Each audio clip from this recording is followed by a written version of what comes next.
everybody. Hello. How you doing out there? Good. How many of you are students? Can I just see a show of hands? How many are faculty? How many of you are community members? Very good. And I see that we have some very young community members with us this evening. We have some students from the elementary school? Middle school coming to learn about this evening's presentation. It's wonderful to be able to join you this evening. I am just amazed and impressed with this campus. I was very blessed to be able to have a tour of the campus. Now, mind you, I was always aware that Valparaiso was here. I didn't realize it was so close to the south suburban area of Chicago. But it's absolutely a beautiful campus, and I hope that all of you, particularly the students and faculty members, I hope that you enjoy being here because it's really a remarkable place. I also want to thank everyone for inviting me tonight, particularly Thais Carter. I actually still have the same email that she emailed me May 5th, 2016, asking me to consider coming to join you. And at that time, she was like, you know, it's going to be next spring. I'm like, that's so far off. And now, here I am. And I'm very pleased to be here with you tonight.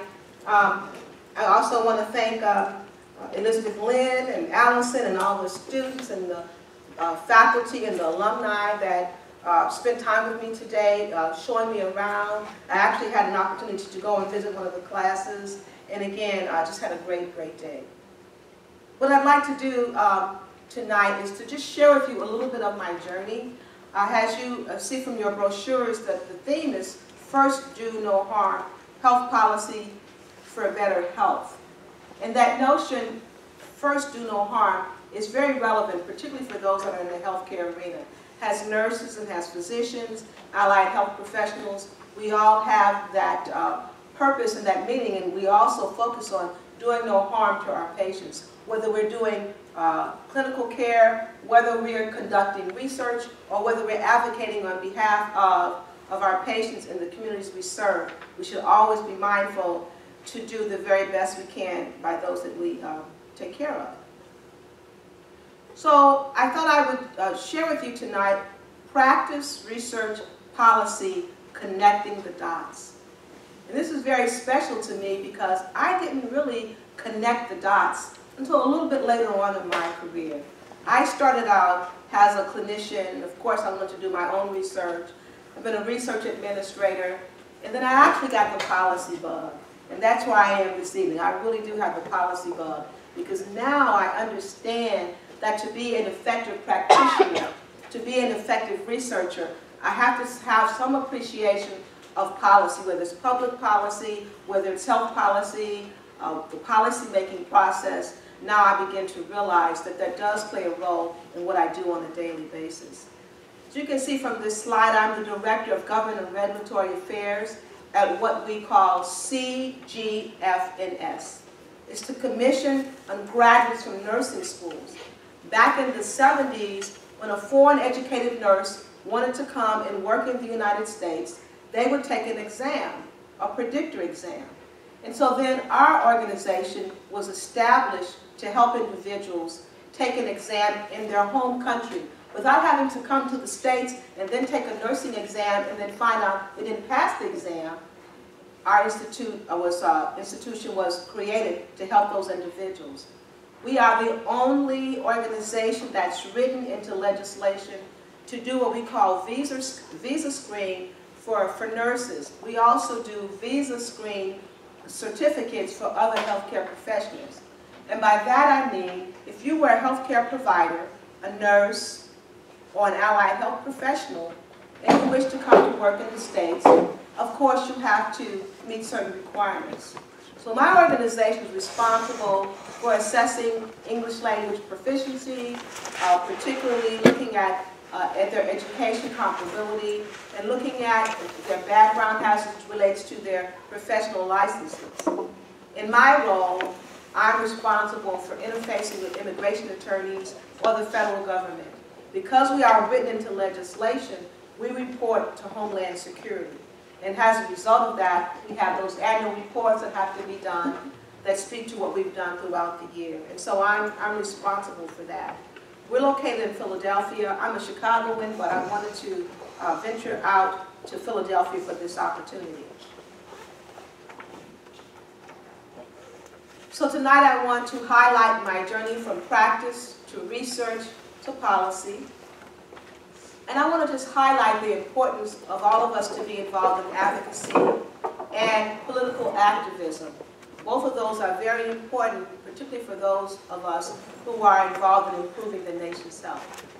When I speak about advocacy, as you know, advocacy means to speak out on behalf of someone or some group.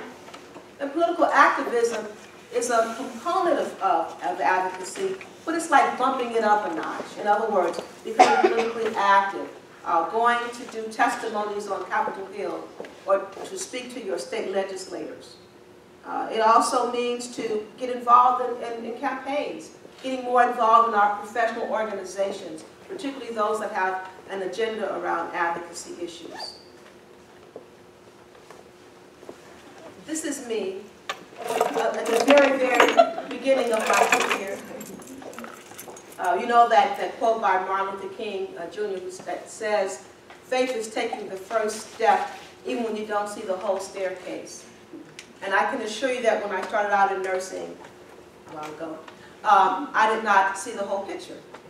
I knew that I was being educated to go out and provide clinical care, but I had no clue as to the breadth and the depth of what nursing had to offer me as a healthcare provider. And this is just a blank slate, the dots. These dots are unconnected. And so when I look at this slide, I say, you know, I really didn't know how to connect the dots. I didn't know how to connect the dots in terms of looking at my clinical practice, my research, and then what is the interface with that, with health policy or political activism. I think at a minimum, I would look at these as being stars. Stars from studying too much. You know how you get a headache and you can actually see stars, and you're looking so hard at your textbook and you're staying up late at night. So it probably represents stars more than it does dots when I first started out in my career. I started out at the University of Chicago working on a medical unit, providing care to medical surgical patients, and actually said, you know, I want to do a little bit more than bedside care. I need to have a little bit more excitement. Even though nursing was very good to me, I wanted to do something that was a little bit more exciting, and so I went to work in the emergency room. Now I can tell you that in the emergency room at the University of Chicago, we were a Class 1 trauma center. We saw all kinds of patients from every single walk of life. And policy was a part of that even back then, but I couldn't see it. If you were to come into the emergency room at the University of Chicago, you would have seen a sign that said, funded by Hill Burton. I saw that sign thousands of times. I didn't know who Hill Burton was, and I kind of like didn't really care. But anyway, Hill Burton was a piece of legislation that said, you know, as a health care facility, the federal government would give grants and funding to organizations. But the caveat was that to get this funding to build your infrastructure or to build new places, new healthcare facilities, you had to commit to providing care to those that were most in need. And so in the ER, we had signage that said, if you could not afford care, we had a responsibility of providing care to those who were in need. So we would take care of patients, and many of them did not have access to care and had no way of paying for care. But nonetheless, back then, that was back in the 70s, here's a piece of federal legislation that was shaping my practice, and I didn't really understand the connection. It wasn't until years later that I began to realize that the Hill Burton legislation was named after two senators. And again, simply saying, if you wanted this funds or this money to kind of build your infrastructure, you have to be committed to providing care to those who could not afford it. So I stayed in the ER for a very, very long time, had a fantastic experience, again, saw people from all walks of life, really developed my clinical skills, and decided to go back to school and get a master's degree. My institution was paying 100% tuition reimbursement. Everybody was going back to school except for me. And I finally said, you know, this is like free money to go back to school. I should go back to school. And I went back to school, and I got a master's in community health. From then, I went to work at a community-based center on the west side of Chicago. And then I went to work in Inglewood. How many of you heard of Inglewood in Chicago? Okay, Inglewood is still a very impoverished area. And at that time, my job was to be a nurse clinician. And my role was to provide breast and cervical cancer screening to low-income women. So this is a picture of me many, many years ago. I'm still wearing ties, as you can see. And you see the women that are sitting in my classroom, they had to come in, they wanted to be screened for breast and cervical cancer, they had to go through an educational class first. So again, these were women that could not afford to go to our major medical centers, and we felt that if we would establish a clinic in the community, we might do a better job of getting them to come in. And you know that whole notion, if you build it, they will come. I became very curious as to why people were not banging down the doors to be screened for cancer. Now think about that for a moment. Why would someone who's busy trying to juggle their lives, some of them are trying to put food on their table, care for their children, why would they want to come and be screened for cancer? In other words, why would they come looking for something? And some people would say, why would we be looking for trouble? So we had a very challenging time, particularly during the earlier phases of our project, trying to get people to understand, we want you to come to be screened for cancer. So that if there's anything there, hopefully we can catch it at a very, very early stage, and the chances for better treatment and better outcomes is much greater if we can find the cancer at an earlier stage. And so I became very fascinated with why people were not coming to be screened. Here we have a clinic in the center of the community. We're saying to women, if you can't afford to come, we'll still take care of you. We're saying to women, not only will we provide screening services, we will link you to treatment services. We were also saying, we will even go with you to Cook County or wherever to make sure that you receive your care. And so the notion that people were not, you know, like banging down the doors, coming to be screened, really made me start to think, well, maybe I need to really understand the factors that influence whether or not someone takes action. And with that, again, after basically swearing to myself that I would never go back to school, I found myself enrolled in a doctoral program. Now mind you, I already went to undergraduate nursing school. That was a near-death experience in many ways, at least so I thought, but I survived it. And then I went and got my master's. That was a little bit easier. But I really didn't know nurses that had PhDs or DNPs or doctors. And so that was never on my list of things to do. But because of my experience working with women in the community, I realized that I needed to go back and retool myself, if you will, to better understand research so that I could actually conduct the research so I could be a more effective clinician. And so I actually quit my full-time, very good paying job, and I went back to school. But I was blessed to be fully funded to go back. And I spent 4 years at the University of Illinois doing research, trying to better understand why women would come to be screened or not be screened for cancer. I was very blessed in that I was able to do one of the first studies looking at low-income and middle-income black women.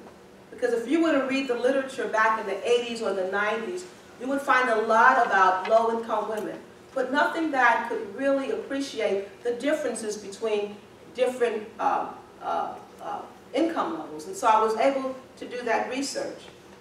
This next slide is a slide of my model. And I want to show this to the students because you know how sometimes you're doing those papers, you got a lot of papers to do, and you think, oh, I got through that, and you kind of toss it to the side. Well, my paper and my dissertation actually was published in a nursing research book because the publishers of this particular book said, look, this doctoral student has actually lined up for us all the different factors. You can't just look at a little bit of this, you've got to look at background factors, age, education, marital status. How does that influence whether or not someone gets screened for cancer? You have to look at previous healthcare experiences. If they've had a negative experience, then they may not come. If they know that someone that they love or their neighbor or their family member has had cancer, and perhaps their cancers were diagnosed at a late stage, they may not come because they're fearful or because they think that treatment will not do them any good. You have to look at, have they had any previous education in terms of breast cancer screening, cervical cancer screening, or whatever. And then there's a cognitive appraisal, their perceived benefits or their perceived barriers, or what do they know about cancer screening? And then what about this perception of fear? My research has shown that people have been very fearful about cancer, and they weren't going to be knocking down the doors to be screened for it. And so with all of that, I was able to say that all of these factors actually influence whether or not someone has a monthly breast self-examination, whether they get a mammogram, or whether they go for a professional breast exam. So that was one of my first studies looking at this whole issue of breast cancer in African American women. So I left the community and then I went to the East Coast and I taught at the University of Maryland. And then for a while I then moved on to the National Institutes of Health. How many of you know about the National Institutes of Health? NIH? Very good. The largest biomedical research facility actually in the world. And I was very blessed to be a program director there, looking at nursing research and helping other individuals who wanted to do research find funding. But another thing about this particular job was that program directors, we were responsible for helping to prep our director. You know, when you go to Capitol Hill and you're asking for more money, in our case, we needed millions of dollars. So our job was to find the best science so that our director could go to the Hill and boast about where the federal funds have gone to. And to give you an example of millions of dollars, I don't have the figure for back then, but now I can tell you the 2017 budget for NINR, the National Institutes of Nursing Research, $145 million. And I point that out because you can't just go back to Congress and say, well, you know, you gave me $13 million 5 years ago, last year, we would like $50 million this year. Because lawmakers are going to say, well, why should I give you $50 million more dollars when I just gave you 50 last year? So we had to have credible evidence that, yes, your funding has really gone to researchers who are doing stellar work that has really improved the nation's health.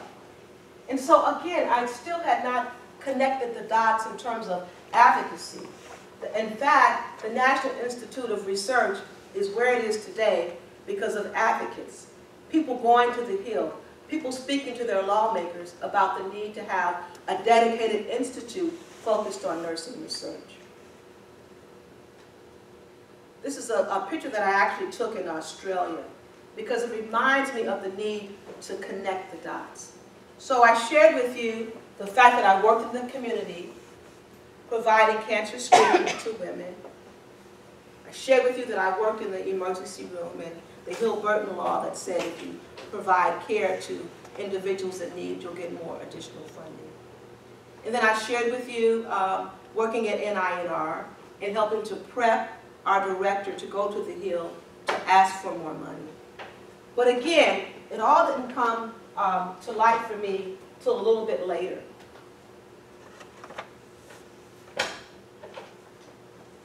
Policy bug really struck when I came back to Chicago. I grew up in Chicago, I left, I went to the East Coast for 11.5 years, and I came back to Chicago in 2005. And ironically, when I came back to Chicago, I reconnected with the same people that I had worked with back in Inglewood. They were doing the same work, still trying to get the word out about cancer screening, still trying to encourage people to take action. So I reconnected with those individuals. The only thing that was different this time is that not only were they working on the same issues, but the breast cancer outcomes of black women in the city of Chicago had not changed in all of those years that I was away. So a group of academicians, breast cancer survivors, other stakeholders got together and they created the Metropolitan Breast Cancer Task Force. And that was in direct response to the startling statistics that said, after all of these years, black women had a breast cancer death rate 68% higher than white women. Why do you think that is?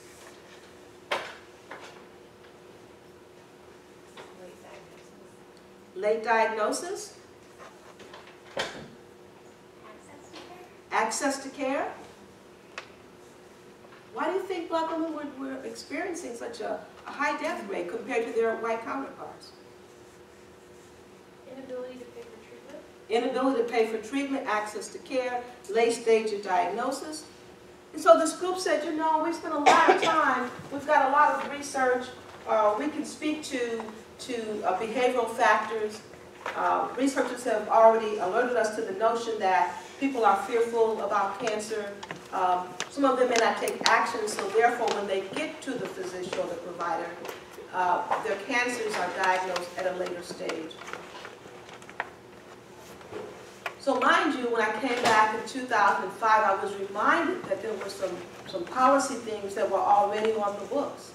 In fact, the federal government had already passed legislation giving the CDC permission to start a program called the National Breast and Cervical Cancer Early Detection Program, meaning low-income women now had a place to go to get screened for cancer. So that was already on the books. And then someone got very smart and said, making sure that someone has access to screening, it's really not enough. And so then there was legislation, Breast and Cervical Cancer Prevention and Treatment Act. In fact, it's really unethical to screen somebody if you don't have a place to send them. So these pieces of legislation, they were already on the books. And then there were other pieces of legislation. But the interesting thing about Chicago was directly in response to looking at that excess mortality rate for black women, the stakeholders and the survivors and the academicians and the leaders, thought leaders that are in Chicago said, you know, it's not enough to look at the individual factors. What's driving these high statistics? What's driving these poor statistics? We already know about behavioral issues. What else could be problematic for this group of women? What about access? What about cost? And interestingly, unbeknownst to me, what about quality? You know, as big as the city of Chicago is, there were actually places where people would go to be screened, and their screening and their treatment services were not up to par compared to some of the other places in Chicago. And so now I'm really, really getting the policy bug, because now I'm thinking, you know, all those times that I was out there, you know, trying to talk about people need to be screened, they need to be screened. Well, what else do I need to look at? I had already done the research, I already had the evidence of some of the behavioral factors, but now it was time to look at system factors. What else could we do through policy or political activism? So I was very blessed to be one of the lead spokespersons for this particular piece of legislation, Reducing Breast Cancer Disparities Act, Public Law 95-1045. And the premise of this piece of legislation was, again, to look at access. Not only making sure that people had access to care, but what about navigation programs? You know, when you are diagnosed with cancer, that's a very overwhelming diagnosis. And so sometimes people need an additional person to kind of help them navigate through the system. Now, patient navigation systems now are much more popular now than they were back then. And then what about cost? Even something as what may be simple to us, a copay, $5 or $10. We probably blow $5 or $10 at the restaurant. But $5 or $10, $15, $20 could really be a lot to someone who doesn't have a lot of money. And then what about this issue of quality? How do we take a look at all of our healthcare systems throughout the entire city? How do we put in place quality standards to make sure that if you go to John Doe's hospital, that you'll get comparable treatment or comparable care? So this piece of legislation centers around access, cost, and quality. And it was my first real taste of getting involved in political activism and actually going to our state lawmakers and providing compelling testimony. My first real experience gathering groups of women from the community to be a part of our efforts to get legislation. And this is not a picture that says an illusion of inclusion. These were women who were actually going with us to our capital and to our lawmakers saying, yes, I'm a breast cancer survivor, or yes, I know someone who's had breast cancer, and I'm here to speak on behalf of my community. And I have this slide to remind us that in our advocacy efforts, we want to make sure that we're including the communities we serve. And I think sometimes it's very easy to participate in lobby days, and it's very easy not to bring the people that you are advocating on behalf along with you. They have credible stories, and they have testimonies that can be very influential. I remember so very well our lawmakers saying to us, we're so glad you brought data. You have startling statistics, you have information, you have evidence that we need to take action. Because sometimes when people come to us as lawmakers, we have to commission a study. But the work had already been done. We already had the compelling evidence. And we had a compelling need to go just beyond generating the research and getting out there and publishing and presenting the research. We had a compelling reason to go and take action through not only just advocacy, but political activism. Governor Quinn and myself and my colleague Angela, who is a breast cancer survivor, this was a picture of us posing with Governor Quinn. And I remember getting a call from the governor's office saying, you know, the governor wants to mention you, acknowledge you during his State of the State address. And I said, ma'am, I'm at work right now, you know, I'll call you back later. And then I hung up, and then I thought, oh my goodness, I didn't try to make time to go to that. And I actually went to the governor's State of the State address. Overwhelming experience. I'm sitting in the balcony, calls out my name, calls out Angela's name. We stand up, and I'm actually getting dizzy because everybody around you is standing up, giving you a standing ovation, and acknowledging the work. Now, mind you, we didn't do that to be recognized, but it just happened that the governor decided to pay tribute to not only just myself and Angela, but to all of our other stakeholders and individuals who were involved in our grassroots movement.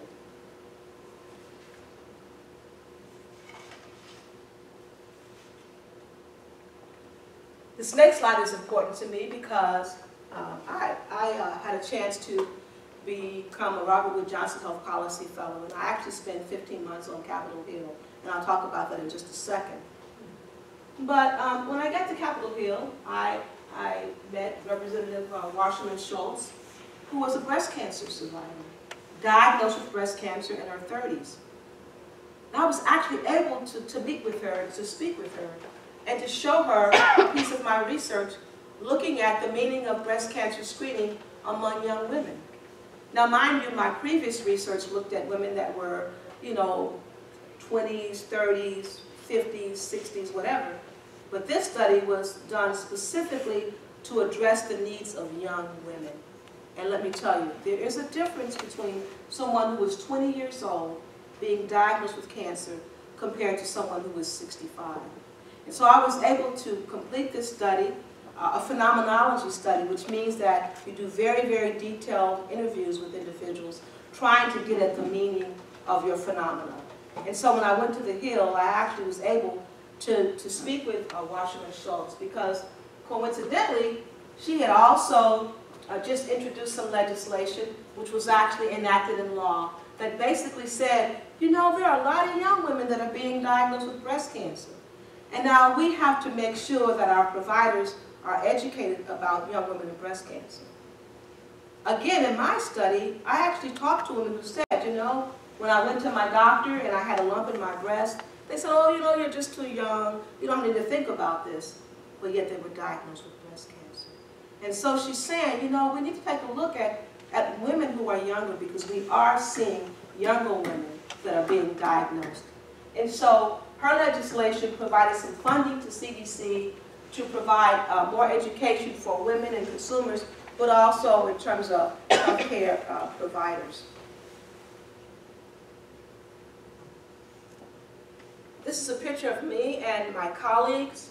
As I mentioned, I got the policy bug because now I understood that when I did my clinical work with breast and cervical cancer screening in the community, and then I did my research, and then I was able to go and provide testimony to our lawmakers, I'm thinking, I need to go back to school or do something to learn even more how to be more effective. I need to understand the policy-making process because it's not that easy. And I didn't get that in nursing school. They didn't teach health policy back in the day. Now they do. And so I applied for the Robert Wood Johnson Health Policy Fellowship. Very, very competitive fellowship. Had an interview that lasted from about 8 a.m. in the morning to 8:40 p.m. in the evening. Wasn't quite sure if I was going to, make it, but I did, and actually got the letter saying you have been selected to become a fellow. I can tell you that this was a life-changing opportunity. It required me to move to Washington, D.C. and to stay for 15 months. It's a mid-career opportunity for those individuals who have an interest in health policy. I can tell you that it was one of the most phenomenal experiences ever. I was very fortunate in that I worked in Senator Rockefeller's office. And you all know the Rockefellers. They come from very, very wealthy pockets. Senator Rockefeller is about 6'7", but he is a gentle giant. He is the epitome of servanthood. You can just tell it when you walk into his office and the way that his staff performed their duties. And even though he represented West Virginia, he did not have to be there because he had other means. He could have been off somewhere on his yacht for the rest of his life. But because of his spirit of service, and because of his connection to community, and because of his belief in his values, he served as a senator. And I was blessed to be a part of his office staff. During that time in his office, I worked on the Affordable Care Act. And I can tell you that I got there in 2010, September of 2010. I was on the Hill, and I went to his office in January of 2011. And we spent a lot of time trying to defend that piece of legislation. A lot of time. And it's interesting that even then, I actually was on the floor when there were efforts to repeal the Affordable Care Act. And so we're seeing some of those efforts again today. So I spent 15 months in his, 12 months in his office and 15 months on the Hill. I actually lived on Capitol Hill, right across from the Senate building. And in addition to working on the Affordable Care Act, I worked on prescription drug abuse. I specifically said that as a nurse, I did not want to work on nurse issues because I could always come back to nursing. And I said to the staff, give me something else to do that's very meaningful, that you need to have done. I can always go back to nursing. And I actually kind of know nursing, so let me kind of stretch myself a little bit. And they said, we are working on prescription drug abuse. And let me tell you, after many, many years of practice and research, I did not know that prescription drug abuse was the problem that it is. It's really a problem. So I had the pleasure of scripting some of the communication that would go out. I had the pleasure of talking to different groups, pharmacists, physicians, nurses, nurse practitioners, consumer groups, pain specialists. Talked to all of them, trying to garner some support for the senator's legislative agenda, centered around prescription drug abuse. And from that experience, it makes good sense to me now that prescription drug abuse is the problem that it is. All of us probably have some experience with prescription drugs, and that you go to the dentist, you get a tooth extracted, and you leave with, a whole bottle of pain pills. Do you really need 30 pain pills for a tooth extraction? Sometimes there's overprescribing. And then I also think and also know that sometimes we underestimate the addiction component that comes with prescription drug use. Some people have become addicted to prescription drugs very innocently. They start out with back pain, maybe they do hard labor and they have back pain, and they start with a little something and they up the dose or whatever. And so my work in the Senator's office actually centered around trying to create legislation to better educate consumers and to educate providers who are prescribing prescription drugs. This slide here is just a little bit about what the Affordable Care Act was designed to do, with a specific focus on breast cancer, again, making sure that women would gain access to health care insurance, making sure that they could be screened with mammograms or pap smears, and also, even with the Affordable Care Act in place, we still needed to make sure that programs that were funded by CDC still remain very viable. Because for those individuals who did not qualify for the Affordable Care Act, still had to have a means in which to be screened. And so all of this came to light even more so when I was a health policy fellow.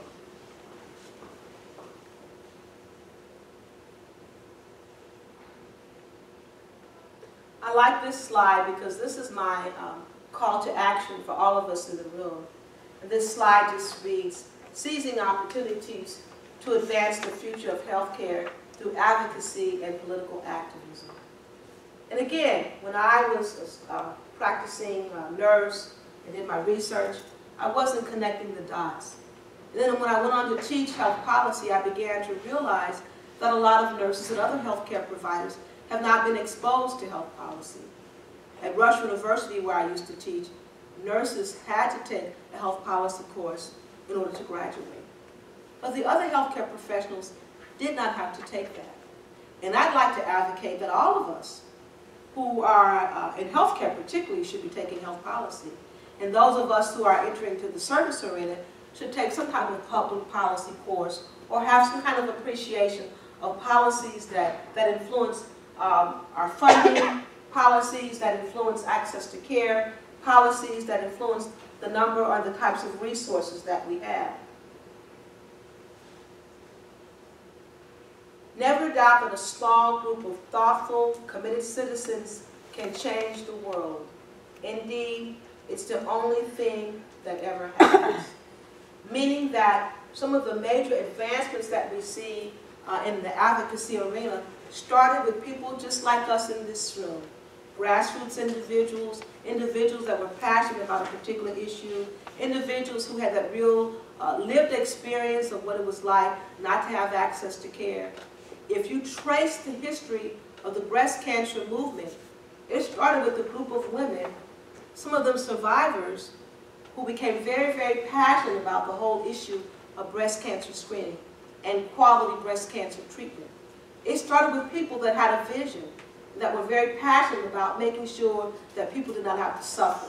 And so again, committed citizens going out and changing the world through their advocacy and political activism.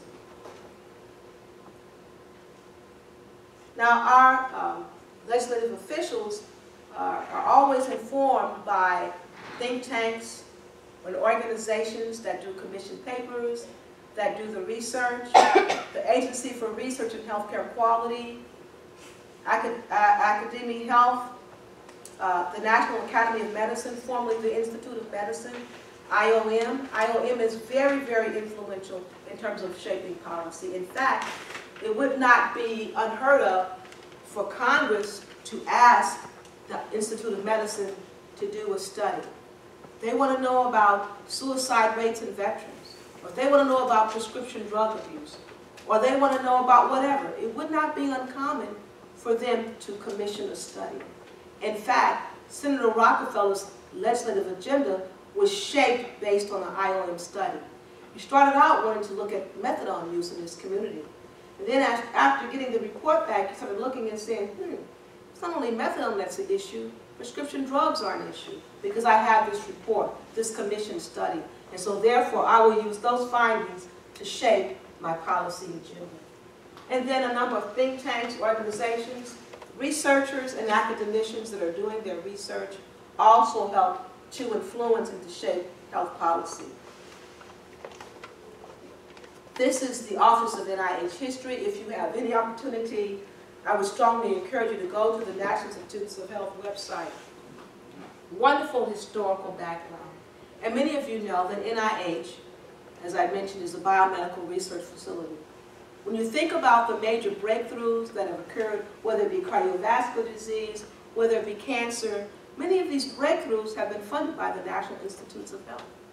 And the National Institutes of Health also provides guidance to our lawmakers in terms of shaping the policy agenda. So if you get a chance, it's a very interesting website to go to. I love the zoo. This is a picture that I took at the San Diego Zoo. But it reminds me of this whole notion that we need to stick our necks out a little bit. Go out there, get out of our comfort zone. Getting involved in the policy arena was certainly out of my comfort zone because I grew up just providing hands-on care. I never really thought about standing before lawmakers and pleading someone's case. I never thought about taking a policy course or going to the Hill, Capitol Hill, and spending the amount of time that I spent. But I think we need to stick our necks out sometime in terms of moving beyond our comfort zone and going out to advocate on behalf of those causes that are very, very important to us. And so I encourage you, if you haven't already, stick your neck out a little bit and get more involved in terms of shaping the policy agenda. Some things we all can do, we can write, we can conduct research to provide evidence to our lawmakers, we can publish articles, we can join influential groups, student groups, professional groups, we can locate information for our lawmakers. For students, you may not be able to go to Capitol Hill in Washington, D.C., but let me encourage you, there's a lot of things that are going on the state level. You don't have to go to Washington to be influential. In fact, in the nursing arena, we have what they call virtual lobby days for students to actually sign in online, and they can join with other individuals around the country on a particular day to lobby for a particular issue. So I know that we have that in nursing. And I know that some of you in this room are not necessarily in nursing, but check it out and see, does your professional organization, does your university have a virtual lobby day? What about the Office of Government Affairs? Get involved and see what's on their agenda. Because I can assure you there's somebody out there that's advocating on behalf of all of us, even for student loans and for payment for education. Someone is out there advocating on behalf of those issues. And so it's really good that we can be involved in that as well. And there's nothing like individuals who are impacted by these decisions going out and speaking up. And if you haven't already, think about taking a public policy course. As I mentioned, like at Rush University, the nursing students have to take health policy before they graduate. And so I think that all of us should have some notion or some beginning appreciation of public policy. Provide testimony. As I mentioned before, writing those briefs, shaping policy with evidence, locating policy information for our lawmakers. And so after all of these years, I can finally connect the dots. Even starting back at the University of Chicago, I didn't have an appreciation that someone had to lobby and advocate for the resources that I had to provide to my patients. I didn't realize that there was someone behind the scenes, like the Office of Government Affairs, going to our state lawmakers saying, we need funding for this or for that. And then even working at Inglewood, I didn't realize at that time that there was a need to move beyond just looking at an individual person and saying, why don't you do this? And instead looking at what resources do you have to do what I'm asking you to do. And the real change really came about when I began to go out and began to speak out on behalf of those individuals that I was trying to serve. I didn't realize that when I was at the National Institutes of Nursing Research, that prepping our director was so important. I thought I'm just a program director, behind the scenes, going in my portfolio and giving this information to my director. But it wasn't until later that I began to realize That was very important information. Because lawmakers want to know that their money has been well spent. And what a privilege it was to be behind the scenes, actually going into my portfolio and pulling out the best science and pulling out the best research. Research that had been conducted by individuals that I actually had worked with. And so again, connecting the dots. So I connect the dots. I've connected the dots now. I understand that I can't be an effective provider. I can't be an effective researcher unless I understand the underpinnings of being actively involved, advocating for resources, advocating for funding for nursing education, advocating for better quality services for those individuals that I serve. So I'd like to say to you, if a window of opportunity appears, don't pull down the shade. Think about it. Where do you see policy and legislation fitting into what you do? Even as a student. I saw a lot of student hands goes, where's the student? Where's the student? Off the top of your head, where do you see this fitting in what you do every day? Do you see any relevance? Can you begin to connect some of the dots?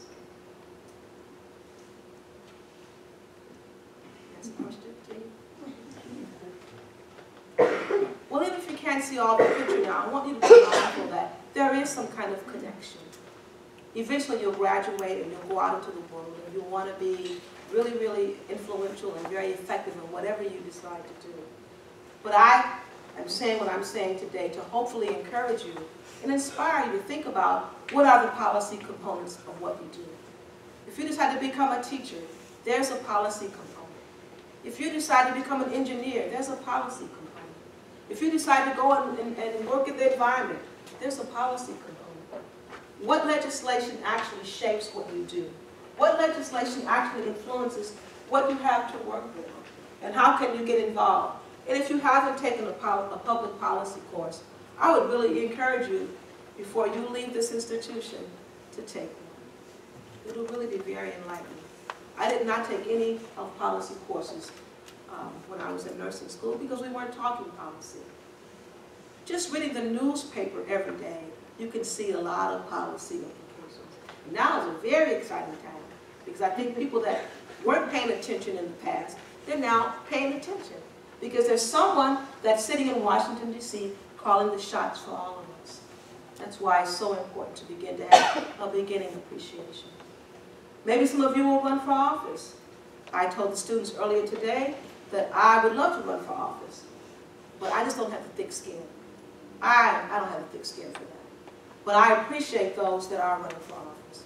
And then supporting those individuals who are out there that are in office, that support the cause, and those things are very important to me. I have a role there. I may not be sitting in those chairs in D.C. or at the state level, but I certainly have a responsibility to reach out to those individuals who are in those positions in terms of letting them know what's on my mind, and those things are important to me and to the communities that I serve. And so again, if a window of opportunity appears, please don't pull down the shade. And so with that, I'm going to stop at this point in time. I think I'm on cue.